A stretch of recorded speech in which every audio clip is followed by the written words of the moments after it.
우리가 올 한 해 우리 교회의 목표에 대해서 지난 시간에 나누었습니다. 올 한 해 우리 교회의 목표는 무엇이었죠?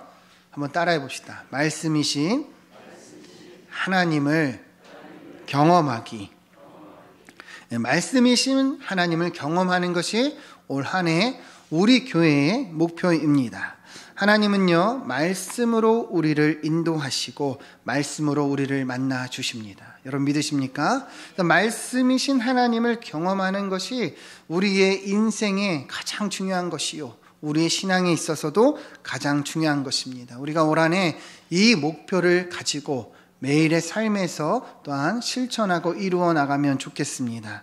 세 가지 실천사항을 우리가 이야기했습니다. 첫 번째 한번 따라합시다. 말씀을 만나라.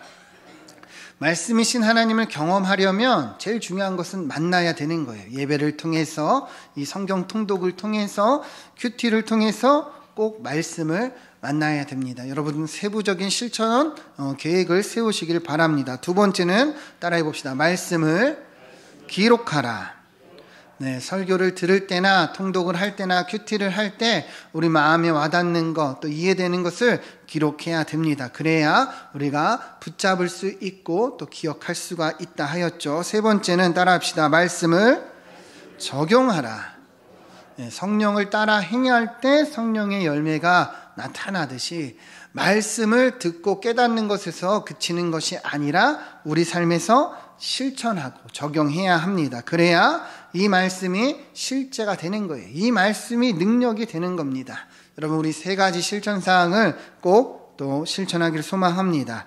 정리하면 올 한 해 우리 목표는 말씀이신 하나님을 경험하는 것, 그래서 말씀을 만나고 기록하고 적용하는 실천을 해 나가기를 소망합니다. 한번 옆에 분들과 인사합시다. 하면 된다, 할 수 있다 인사하겠습니다. 네, 여러분 하면 어때요? 됩니다. 할 수 있으세요? 못하세요? 할 수 있습니다. 여러분 그렇게 올 한 해 나아갑시다.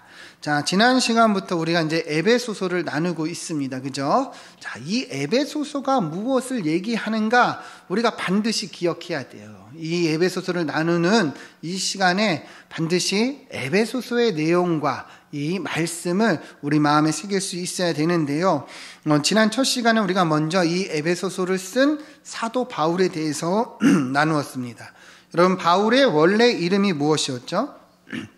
사울이었죠. 그죠? 그러나 이 바울로 계명을 합니다. 왜 그랬을까요? 자신의 사명 때문이었죠. 이방인의 사도로 부르심을 받은 이 사도 바울은 사역의 용이함을 위해서 이 로마식 이름인 바울로 계명을 한 거예요. 그만큼 어떤 거예요? 바울이 이 사명에 자신의 마음을 다하고 최선을 다했다는 것을 알 수 있는 부분이라고 이야기를 했습니다. 또한 바울은 자신을 어떻게 소개합니까? 하나님의 뜻으로 말미암은 그리스도의 사도된 바울이라 자신을 소개합니다. 우리가 본 것처럼 원래 바울은요, 자랑할 것이 굉장히 많은 사람이에요. 그죠? 자신을 나타낼 수 있는 것이 굉장히 많은 사람이에요. 세상의 자랑이 많은 자인데, 그러나 그러한 말은 한마디도 없이 이 사도된 바울이라고만 얘기를 합니다. 왜 그랬을까요?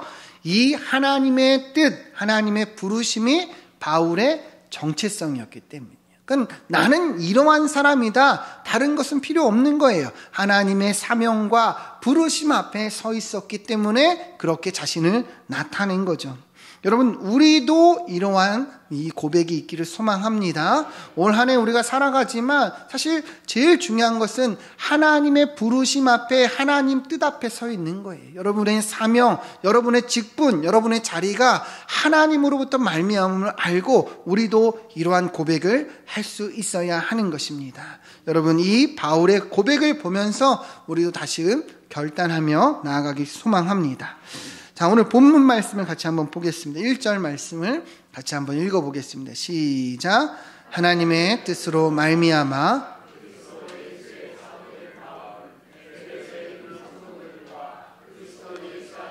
신실한 자들에게 편지하노니. 아멘. 자, 1절을 계속 띄워주시면 하나님의 뜻으로 말미암은 이 사도된 바울 자신이 이렇게 소개를 하는데요.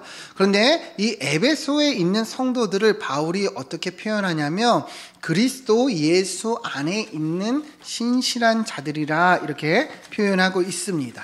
에베소에 있는 성도들과 그리스도 예수 안에 있는 신실한 자들에게 이렇게 에베소서 1절이 되어 있는데, 사실 이 가운데 원어로 보면 카이라는 이 헬라어 단어가 있어요. 카이는 그리고라는 뜻이 있는데 또 다른 뜻은 이 두 표현을 동격으로 나타내는 의미를 가지고 있어요. 다시 말하면 에베소에 있는 성도들이 그리스도 예수 안에 있는 신실한 자들이라는 것을 나타내고 있는 표현이에요. 여러분 이해가 되십니까? 에베소에 있는 성도들이 어떤 사람이에요? 신실한 자들이라는 거예요. 바울은 이처럼 이 에베소의 성도들을 표현하며 편지를 하고 있는 거예요. 마치 자신이 하나님의 뜻으로 말미암은 사도인 것처럼 이 에베소에 있는 성도들은 이처럼 신실한 자들이라고 표현하고 있는 거죠. 그러면 여러분, 신실하다는 의미는 무엇이에요? 신실하다. 여러분, 신실하다는 표현 우리가 자주 쓰죠. 그분 참 신실해, 그죠? 이 신실하다는 표현이 무엇이냐면 영어로 보면 좀 더 이해를 할 수가 있는데 신실하다는 faithful이라는 그런 단어입니다. 이 faith는 믿음이고 ful은 가득하다 이런 표현인데, 그러니까 faithful은 믿음이 가득하다, 믿음이 충만하다 이런 의미를 가지고 있어요. 그래서 한결같은 사람, 변함없는 사람, 믿음이 충만한 사람을 신실하다고 표현을 하는 거죠. 우리 이렇게 신앙생활 하다 보면 그런 분들 있죠. 한결같이 신앙생활 하시는 분들, 그런 분들을 우리가 이렇게 신실하다고 표현을 하죠. 그렇게 보면 이 에베소 교회 성도들이 어때요? 얼마나 믿음이 좋았는지 알 수 있는 부분이죠. 믿음이 충만한 자들이었다는 거예요. 사실 우리가 전 시간에도 나누었지만 에베소라는 지역은 기독교를 박해하고 또 이방 종교의 중심지였어요. 그곳에서 신앙생활을 한다는 것만으로도 사실은 믿음이 굉장히 충만하다는 것을 알 수 있는 부분이죠. 자, 그렇게 바울이요, 이 에베소 교회 성도들을 격려하고 칭찬하면서 이 편지를 시작하고 있는 거예요. 너희 믿음이 참 신실하구나, 너희는 그러한 성도다, 이렇게 얘기를 하면서 편지를 써 내려가는 거죠. 여러분 이해가 되십니까? 자, 그러면 2절 말씀을 같이 한번 읽어보겠습니다. 시작. 하나님 우리 아버지와 주 예수 그리스도로부터 은혜와 평강이 너희에게 있을지어다. 아멘. 바울은 이처럼 에베소의 성도들을 칭찬하며 또 2절에 보면 인사말을 건네는데, 어떻게 인사말을 건네냐면 하나님 우리 아버지 주 예수 그리스도부터 은혜와 평강이 너희에게 있을지어다, 이렇게 축복을 하고 있어요. 여러분, 은혜와 평강, 우리가 친숙한 말인데요. 바울은 그의 서신서에서 이처럼 은혜와 평강의 축복을 많이 합니다. 자, 여러분, 그러면 이 의미가 무엇입니까? 먼저 은혜라는 것은 우리가 잘 알고 있지만 사전적인 의미를 보면 고맙게 베풀어 주시는 혜택, 혜택을 받아서 고마운 이런 것이 은혜입니다. 그런데 우리가 성경적으로 보면 은혜라는 것은 무엇이에요? 하나님이 우리에게 주시는 선물을 의미해요. 여러분, 하나님이 우리에게 어떤 선물을 주셨어요? 구원이라는 선물을 주셨고 사랑이라는 선물을 주셨죠. 여러분 믿으십니까? 네. 우리가 자격이 있어요, 없어요? 없어요. 아무런 자격 없는데 하나님이 이것을, 구원을 우리에게 선물로 주셨어요. 아무런 행한 것이 없는데 하나님은 우리에게 이 구원을 주셨으니 뭐라고 표현하는 거예요? 은혜라 표현하는 거예요. 여러분과 제가 하나님께 사랑받을 자격이 있습니까? 없어요. 행한 것 죄밖에 없어요. 그죠? 우리에게 어떤 공로가 있습니까? 없어요. 그러나 하나님이 우리를 사랑하여 주셨어요. 이것이 은혜라는 거예요. 여러분, 이러한 은혜가 있으십니까? 네. 그러면 평강은 무엇입니까? 평강은 원어로 보면 에이레네라는 이 단어예요. 여러분 에이레네 많이 들어보셨죠? 네. 에이레네는 어떤 의미를 가지고 있냐면 사실 히브리어 샬롬이라는 그런 단어와 동일한 거예요. 여러분 샬롬 많이 쓰시죠? 샬롬 그러면 무슨 의미예요? 평안을 비는 거죠. 자, 그런데 이 평강이라는 이 히브리어 에이레네는 어떤 의미를 가지고 있냐면 우리의 내적인 평강을 의미하는 것이 아니라 관계적인 평강을 의미해요. 우리 주변의 사람들과의 관계적인 평강, 다시 말하면 평화라고 보면 좀 더 이해를 할 수가 있습니다. 바울은 이 에베소 교회 성도들에게 은혜와 이 평화를 기원하며 축복하고 있는 거예요. 자, 그러면 왜 이렇게 바울이 은혜와 평강을 축복하는가? 이처럼 은혜와 평강, 은혜와 평화를 누리는 것이요 우리 성도의 삶이기 때문이에요. 은혜와 평강은 너무도 조화로운 말입니다. 여러분, 하나님의 은혜를 경험하는 자들이 이 평강을 누리는 거예요. 하나님의 은혜가 나타나면 어때요? 평강이 주어집니다. 은혜의 자리에 평강이 있고 평화가 있는 거예요. 은혜는 평강의 원인이고요. 평강은 은혜의 결과입니다. 그러기에 하나님의 자녀들이 이 은혜를 경험하고 이 은혜를 가지고 살 때 우리 삶에 뭐가 나타나는 거예요? 평화, 평강이 나타나는 거예요. 절대적인 이 하나님의 자녀들이 누리는 축복이라는 거예요. 여러분 이해가 되십니까? 그러니 바울이 이러한 축복을 하고 있는 거예요. 은혜와 평강이 있을지어다. 이것은 성도의 특권이고 축복이라는 거예요. 여러분, 그러면 우리는 어떻습니까, 여러분? 여러분, 우리의 삶에, 여러분의 지금 현재의 삶에 이 평강이 있으십니까? 이 평화를 누리고 계십니까? 누리고 계세요? 여러분, 우리가 평강이 없고 만약에 평화를 누리지 못한다면 무엇이 문제라는 거예요? 우리의 삶에 은혜가 없다는 거예요. 우리의 삶에 은혜가 나타나지 않는 거예요. 은혜가 멀어져 있기에 자꾸만 우리 삶이요 강팍하고 또 이렇게 메말라 가고 있다는 거예요. 여러분, 이 은혜의 자리로 우리가 다시 나아가야 합니다. 은혜가 회복돼야지 평화가, 평강이 우리에게 주어지는 거예요. 주님의 말씀 앞에, 예배 앞에, 기도의 자리 가운데, 찬양의 자리 가운데 우리가 계속 나아가야 되는 거예요. 결국에 은혜가 없이는 우리가 이 은혜를 없이는 평강을 누릴 수가 없는 거예요. 은혜를 사모하면 저절로 평강이 주어지고 평화가 임하게 됩니다. 여러분, 이 원리, 이 축복을 기억하면서 이러한 삶을 살기를 소망합니다. 자, 한번 따라해 봅시다. 은혜가 있는 곳에 평강이 있다. 아멘. 여러분, 먼저 이 은혜를 사모하며 나아가길 소망합니다. 바울이 이렇게 에베소 교회에 인사를 하면서 편지를 시작을 하는 거예요. 이제 3절부터 이제 본격적인 내용이 들어가는데요. 3절 말씀을 같이 한번 읽어보겠습니다. 시작. 찬송하리로다. 하나님 곧 우리 주 예수 그리스도의 아버지께서 그리스도 안에서 하늘에 속한 모든 신령한 복을 우리에게 주시되 아멘. 자, 3절부터 이제 에베소서의 내용이 들어가는데요. 우리는 3절을 읽었지만 사실 원어로 보면 이 3절부터요 14절까지가 한 문장으로 되어 있어요. 우리말 성경으로 보면 번역을 했기 때문에 중간중간에 맺은 말들이 있어요. 그죠? 끝이 나는데 사실 원어로 보면은 3절부터 이 14절까지가 뭐예요? 끊어지지 않는 한 문장이라는 거예요. 한 문장으로 쭉 이어져 있는 거예요. 단어 수만 보면 무려 202개나 된답니다. 이 신약 성경 안에서는 제일 긴 문장이라고 해요. 여러분, 그렇게 보면 바울이 이처럼 길게 쭉 이렇게 한 문장으로 이 서신서를 시작했다는 것을 알 수 있는 부분이죠. 여러분, 그럼 왜 이렇게 기록을 했는가? 사실 내용을 보면 잘 알 수가 있습니다. 3절을 다시 보면 시작이 뭐라고 해요? 찬송하리로다. 찬송하는 시작이에요.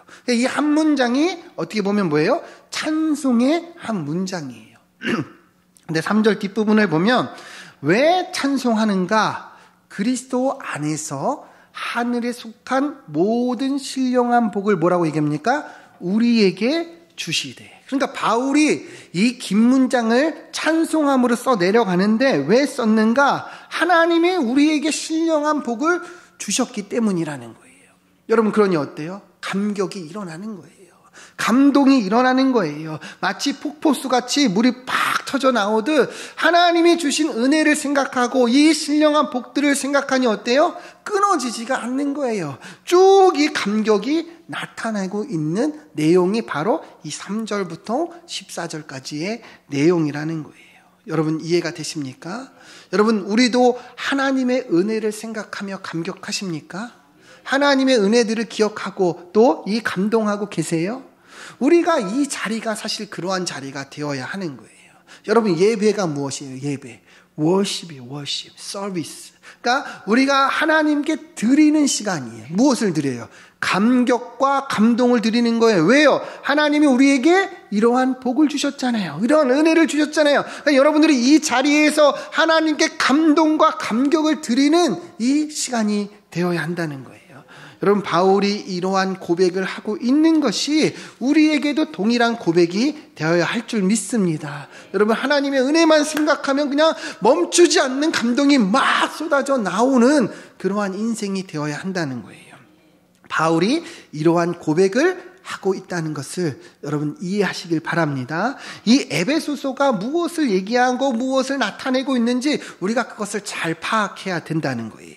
자, 3절을 계속 보면, 자, 바울이 그렇게, 이 서신서를 시작하는데, 하나님께서 이러한 복을 주셨다는 걸, 그래, 감격을 하고 찬송을 합니다. 근데, 하늘에 속한 모든 신령한 복을 우리에게 주셨다, 이렇게 표현을 하는데, 이 모든이라는 의미는, 양을 의미하는 것이 아니고, 종류를 의미하는 거예요. 영어로 보면, all이 아니라 every라는 의미예요.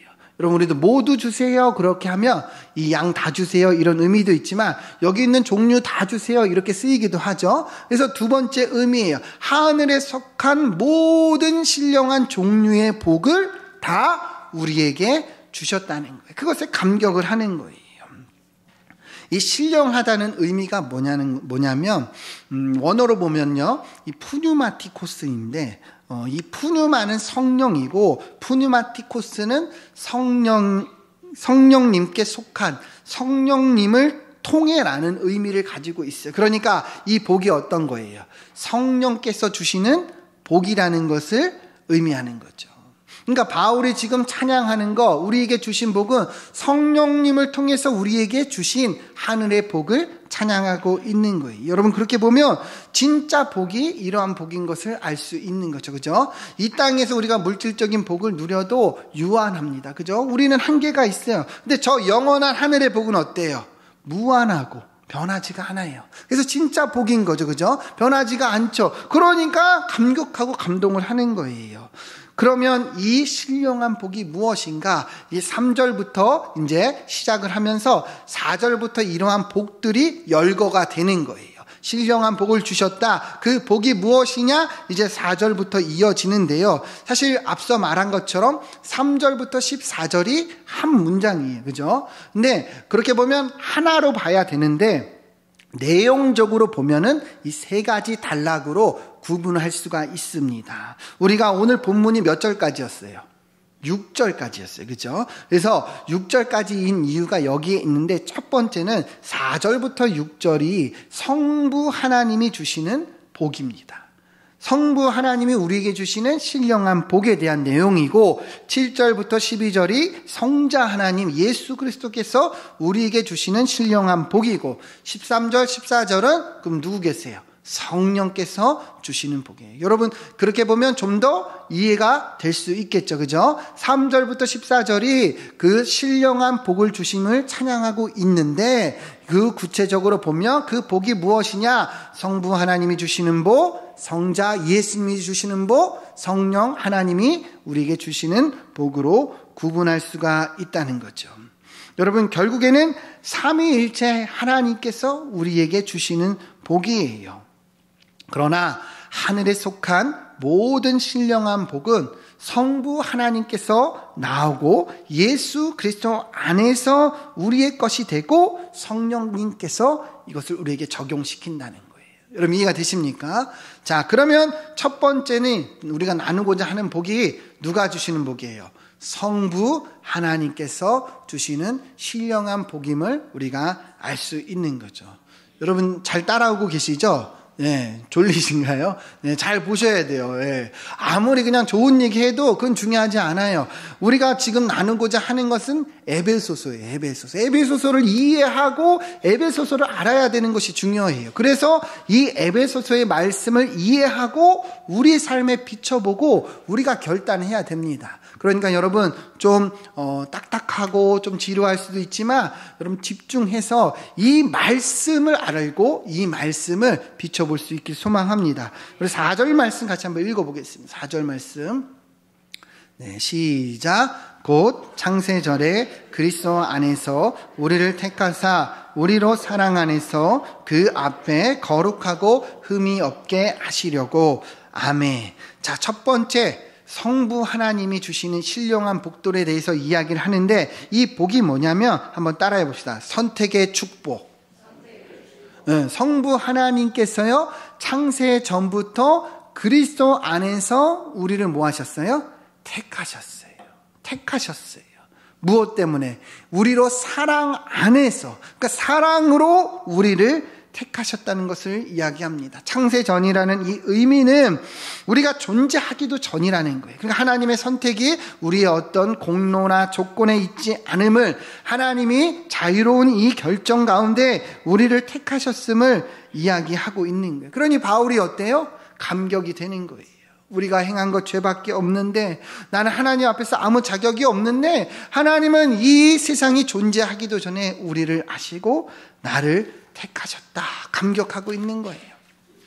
사실 이 말씀을 보면서 어떤 사람들은 그러면 왜 하나님은 모든 사람을 택하지 않으셨는가? 왜 하나님께서 모든 사람을 택하시지 않으셨고 일부만 택하셨는가? 의문을 하는 그런 사람들이 있습니다.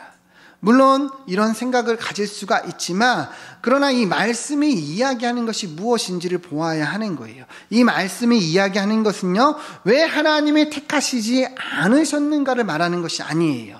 하나님의 택하심에 대하여 감사하고 찬양하고 있는 구절입니다. 여러분, 우리가요 하나님의 선택에 대해서 사실은 온전히 이해할 수가 없어요. 여러분 잘 보세요.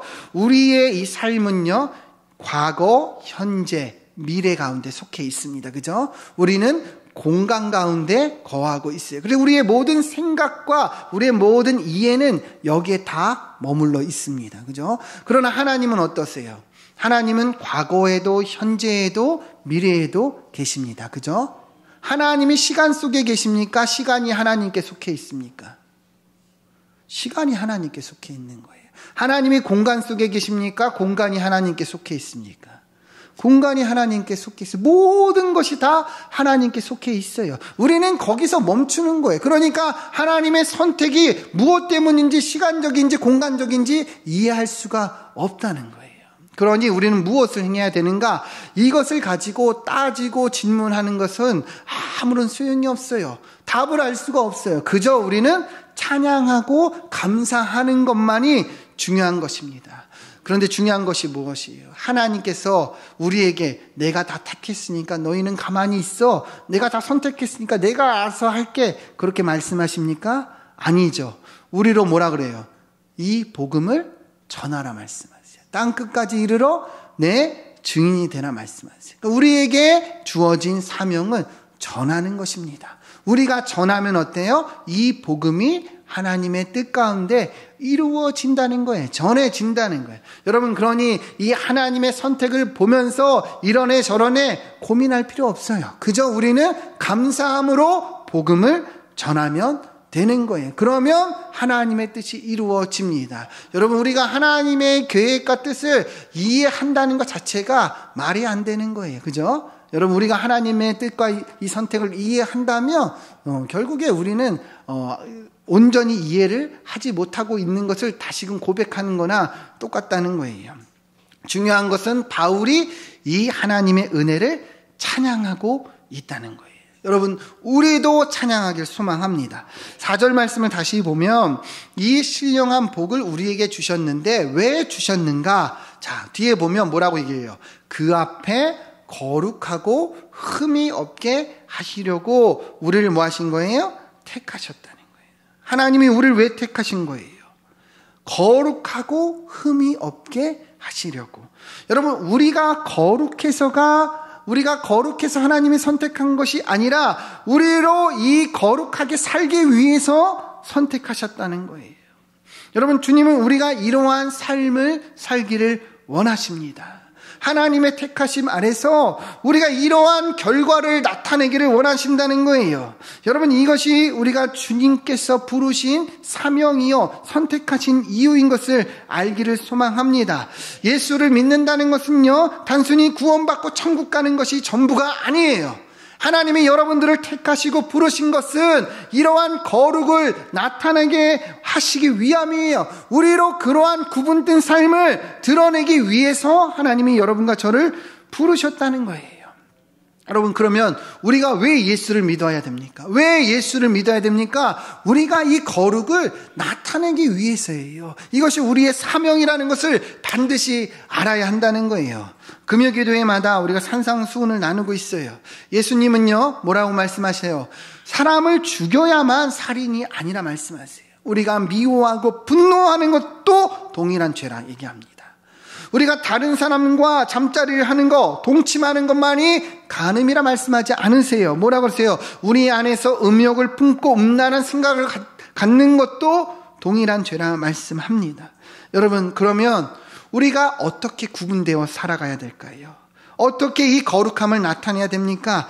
이 말씀을 따라가는 거예요. 이 말씀을 붙잡고 실천하는 거예요. 여러분, 세상은요 우리가 미워하고 분노한다고 죄라 말합니까? 죄라 말하지 않아요. 그러면 우리가 아무렇지 않게 그러한 죄를 지어야 됩니까? 아니라는 거예요. 세상은 그렇지 않아도 우리는 하나님 앞에서 이것이 죄임을 알고 밀어내야 되는 거예요. 이게 구별되는 거예요. 내 안에 미움이 생길 때, 내 안에 음란한 마음이 들 때 죄라는 것을 알고 두려워하고 밀어내야 되는 거예요. 그러할 때 우리의 삶이 어때요? 구분되고 거룩함이 나타나는 거예요. 이것이 주님께서 택하신 목적이 일어나는 거예요. 여러분, 이것이 성도입니다.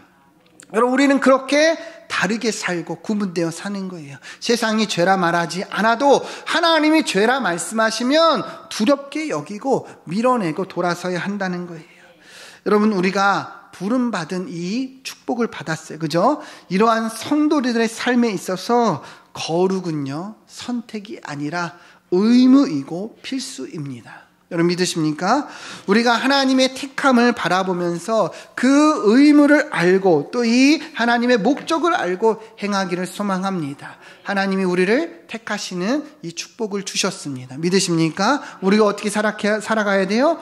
거룩하게 살아가야 된다는 거예요. 자, 두 번째, 우리 5절 6절 같이 한번 읽어보겠습니다. 시작. 그 기쁘신 뜻대로 우리를 예정하사 예수 그리스도로 말미암아 자기의 아들들이 되게 하셨으니 이는 그가 사랑하시는 자 안에서 우리에게 거저 주시는 바 그의 은혜의 영광을 찬송하게 하려는 것이라. 아멘. 자, 5절을 보면 성부 하나님께서 우리에게 주시는 신령한 복, 두 번째 축복이 나오는데 그것이 무엇이냐 한번 따라해 봅시다. 자녀됨의 축복이다. 네, 5절을 보면 그 기쁘신 뜻대로 우리를 예정하사 예수 그리스도로 말미암아 자기의 아들들이 되게 하셨다는 거예요. 이 아들들이라는 것은 자녀된 것을 의미하는 거죠. 근데 이 단어가 원어로 보면요 휘오테시아라는 단어인데 사실은 그냥 양자된 것이 아니라 이 법적인 의미, 법적인 효력을 나타내는 단어예요.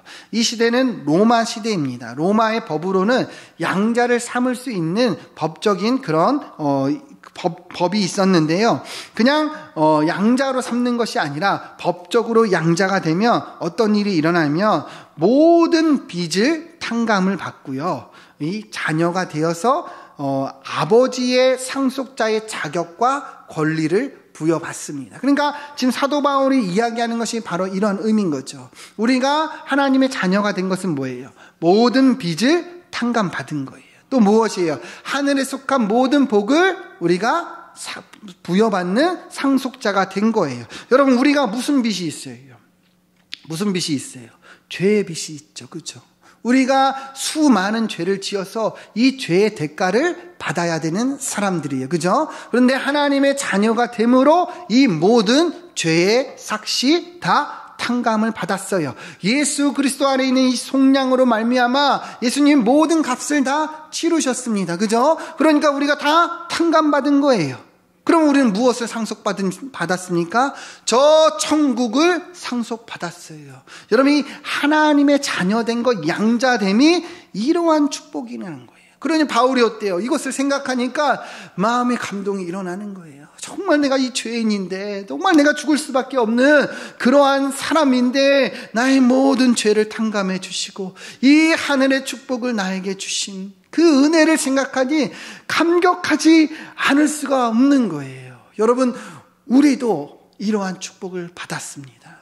하나님의 양자가 되었어요. 죽어야 되는 우리가 이 모든 죄의 값을 탕감받고 오히려 하나님의 자녀가 되어 하늘의 신령한 복을 부여받은 상속자가 되었다는 거예요. 우리 요한일서 3장 1절 말씀 같이 한번 읽어보겠습니다. 요한일서 3장 1절 시작. 보라, 아버지께서 어떠한 사랑을 우리에게 베푸사 하나님의 자녀라 일컬음을 받게 하셨는가.